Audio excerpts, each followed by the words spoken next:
দুধ আর চিনি দিয়ে একদম দোকানের মতো মালাই সন্দেশ আজ আমি এই ভিডিওতে বানিয়ে দেখাবো, যেটা মুখে দিলেই মিলিয়ে যাবে আর খেতে হবে অসম্ভব সুন্দর। দুধ আর চিনি দিয়ে এই মালাই সন্দেশ বাড়িতে যদি আপনি একবার বানান, দেখবেন দোকান থেকে কিনে খেতে আর ইচ্ছাই করবে না। মাত্র দুটো উপকরণ দিয়ে মালাই সন্দেশের এই ভিডিওটি শেষ পর্যন্ত দেখার জন্য আপনাদের কাছে অনুরোধ রইল। আর আপনি যদি আমার চ্যানেলে নতুন বন্ধু থাকেন, অবশ্যই চ্যানেলটি সাবস্ক্রাইব করে সাথে থাকবেন। মালাই সন্দেশ বানানোর জন্য প্রথমে আমি ছানাটা তৈরি করে নেব। তার জন্য কড়াইয়ের মধ্যে দিয়ে দিলাম অল্প একটু জল। জলটা দিয়ে কড়াই চারপাশে খুব ভালোভাবে চাড়িয়ে নিচ্ছি। জল কড়াইয়ের চারপাশে খুব ভালোভাবে চাড়িয়ে নেওয়ার পর এবার কড়াইয়ের মধ্যে আমি নিয়ে নিলাম 1.5 লিটার খাঁটি গরুর দুধ। এবার এই 1.5 লিটার গরুর দুধ খুব ভালোভাবে খুন্তি দিয়ে নেড়ে চেড়ে জাল করে নিচ্ছি।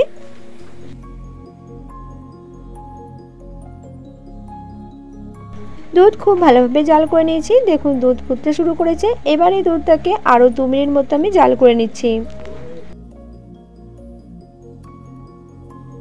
গ্যাসের ফ্লেম মিডিয়ামে রেখে দুধ আরও 2 মিনিট মতো জাল করে নিয়েছি। দুধ খুব ভালোভাবে ফোটানো হয়ে গেছে। এবার গ্যাসের ফ্লেম আমি বন্ধ করে দিলাম। এবার দেখুন দুধ থেকে ছানা কাটানোর জন্য এখানে আমি 4 চামচ মতো ভিনেগার এবং 4 চামচ মতো জল একটা কাপের মধ্যে খুব ভালোভাবে মিশিয়ে নিয়েছি। এবার এই ভিনেগার এবং জলের মিশ্রণটা অল্প অল্প করে এই দুধের মধ্যে দিয়ে দিচ্ছি। ভিনেগার ও জলের মিশ্রণ দুধের মধ্যে দিয়ে 30 সেকেন্ড মতো নাড়াচাড়া করে নিয়েছি। তারপর দেখুন ছানাটা খুব ভালোভাবে কেটে গেছে। এবার একটা সাদা সুতির কাপড়ের মধ্যে আমি ছানাটা ছেঁকে নিচ্ছি। সব ছানা সাদা সুতির কাপড়ের মধ্যে দিয়ে দিয়েছি। এবার আমি জলটা খুব ভালোভাবে ছেঁকে নিচ্ছি। এবার এই ছানাটার মধ্যে যাতে ভিনেগারের কোনো রকম টক ভাব না থাকে, তার জন্য এই ছানার মধ্যে 1 মগ মতো ঠান্ডা জল দিয়ে খুব ভালোভাবে ধুয়ে নিচ্ছি। ছানা ঠান্ডা জল দিয়ে খুব ভালোভাবে ধুয়ে নিয়েছি। এবার এই ছানাটাকে ঘুরিয়ে ঘুরিয়ে খুব ভালোভাবে ছানা থেকে জলটা বের করে নিচ্ছি। ছানার পুরলি ঘুরিয়ে ঘুরিয়ে ছানা থেকে জলটা অনেকটাই বের করে নিয়েছি। এবার একটা ছাঁকনির মধ্যে ছানার পুরলিটা আমি রেখে দিচ্ছি। এবার এই ছানার পুরলিটা ছাঁকনির মধ্যে রেখে আধ ঘন্টা মতো জলটা ঝরিয়ে নেব। এই সময় আমি সন্দেশের মালাইটা তৈরি করে নেব। তার জন্য কড়াইয়ের মধ্যে দিয়ে দিলাম 500 মিলিলিটার গরুর দুধ।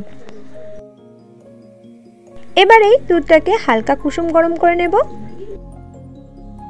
দুধ অল্প একটু জাল করার পর দুধটা হালকা কুসুম গরম হয়ে গেছে। এবার এর মধ্যে আমি দিয়ে দিচ্ছি 2 চামচ মতো গুঁড়ো দুধ। মালাই সন্দেশটা খেতে একদম দোকানের মতো করার জন্য এখানে আমি 2 চামচ মতো গুঁড়ো দুধ ব্যবহার করছি। আপনারা যদি চান এটা স্কিপ করে যেতে পারেন। গুঁড়ো দুধ দুধের মধ্যে খুব ভালোভাবে মিশিয়ে নিয়েছি। এবার গ্যাসের ফ্লেম মিডিয়ামে রেখে দুধটা খুব ভালোভাবে জাল করে নিচ্ছি।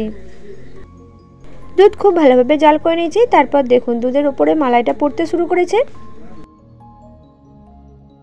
দেখবেন 30 সেকেন্ড অন্তর অন্তর এইভাবে দুধের মধ্যে মালাই পড়তে থাকবে। ততবারই খুন্তি দিয়ে এইভাবে নাড়াচাড়া করে নেব।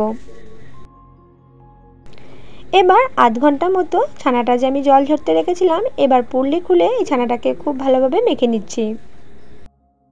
ছানা থেকে জল বের করার সময় পুরলিটা চেপে চেপে জলটা বের করা হয়, যে কারণে ছানার মধ্যে অনেকটা ঢিলাভাব থেকে যায়। তাই ছানার মধ্যে যাতে কোনোভাবে ঢিলাভাব না থাকে, তার জন্য ছানাটা অল্প একটু আমি মেখে নিচ্ছি। ছানাটা দেখুন অল্প একটু চেপে চেপে মেখে নিলাম। এবার এই ছানাটাকে আমি এক সাইডে রেখে দিচ্ছি।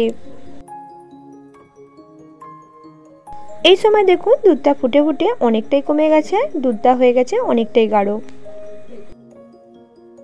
এবার এই দুধের মধ্যে দিয়ে দিচ্ছি 150 গ্রাম মতো চিনি। সন্দেশ বানানোর জন্য 2 কেজি দুধের মধ্যে 150 গ্রাম চিনিটাই বেস্ট হয়। তবে আপনারা যদি চান চিনির পরিমাণটা কম এবং বেশিও করে নিতে পারেন। এবার চিনিটা দুধের মধ্যে খুব ভালোভাবে মিশিয়ে নিচ্ছি। চিনি দুধের মধ্যে খুব ভালোভাবে মিশিয়ে নিয়েছি। আর দেখুন চিনিটা দেওয়ার পর চিনিটা গলে যেতে দুধের পরিমাণটা অনেকটাই বেড়ে গেছে। এর জন্য দুধটাকে আরও 2 মিনিট মতো আমি জাল করে নিয়েছি। এবার এই দুধের মধ্যে দিয়ে দিচ্ছি আগে থেকে তৈরি করে রাখা ছানা।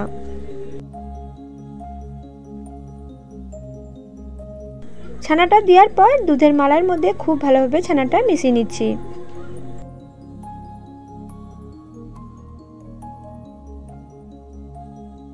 দুধের মালাইয়ের মধ্যে ছানা দিয়ে ছানাটা খুব ভালোভাবে দুধ মালাইয়ের সাথে মিশিয়ে নিয়েছি। এবার এটাকে আমি 4 থেকে 5 মিনিট মতো গ্যাসের ফ্লেম লো টু মিডিয়ামে রেখে জাল করে নিচ্ছি। আর দেখুন মালাই সন্দেশের মধ্যে যাতে খুব সুন্দর একটা ফ্লেভার আসে এবং খেতেও ভালো লাগে, তার জন্য এখানে আমি অল্প একটু এলাচ গুঁড়ো দিয়ে দিলাম। এলাচ গুঁড়ো দেওয়ার পর খুব ভালোভাবে মিশিয়ে নিলাম।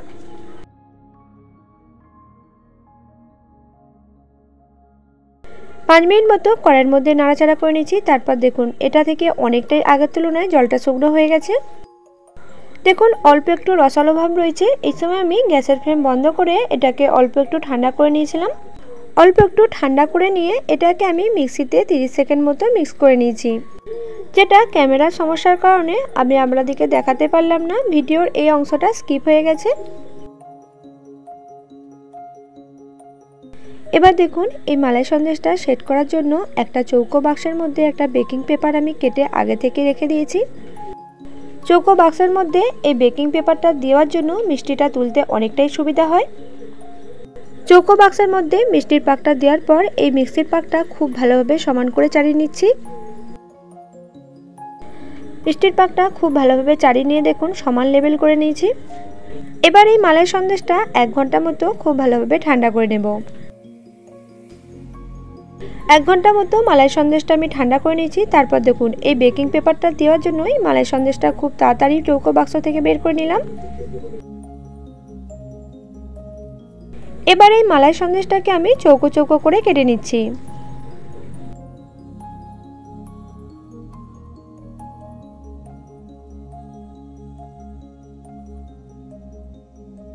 চৌকো চৌকো করে সব মালাই সন্দেশগুলো আমি কেটে নিয়েছি। আর দেখুন বন্ধুরা মালাই সন্দেশের লেয়ারটা কীরকম হয়েছে, খুব পাতলাও নয় এবং খুব মোটাও নয়, এইভাবে আমি মালাই সন্দেশগুলো তৈরি করে নিয়েছি।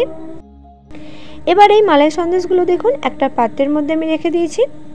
এবার এই মালাই সন্দেশগুলো দেখতে যাতে খুব সুন্দর হয় একদম দোকানের মতো, তার জন্য এর মধ্যে আমি অল্প পরিমাণে পেস্তা বাদাম এবং অল্প পরিমাণে আমি কেশর দিয়ে খুব ভালোভাবে সাজিয়ে নিচ্ছি। আমি আমার মতো করে পেস্তা বাদাম এবং কেশর দিয়ে এই মালাই সন্দেশগুলোর মধ্যে সাজিয়ে নিচ্ছি। আপনারা চাইলে যে কোনো বাদাম দিয়ে এই মালাই সন্দেশের মধ্যে সাজিয়ে নিতে পারেন।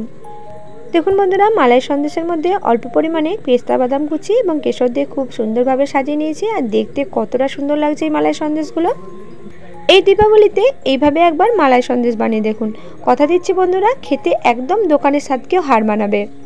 মালাই সন্দেশের এই রেসিপিটি আপনাদের কেমন লাগলো অবশ্যই কমেন্ট করে জানাতে ভুলবেন না। আজকের মতো ভিডিওটা আমি এখানেই শেষ করছি। আপনারা সুস্থ থাকবেন, ভালো থাকবেন।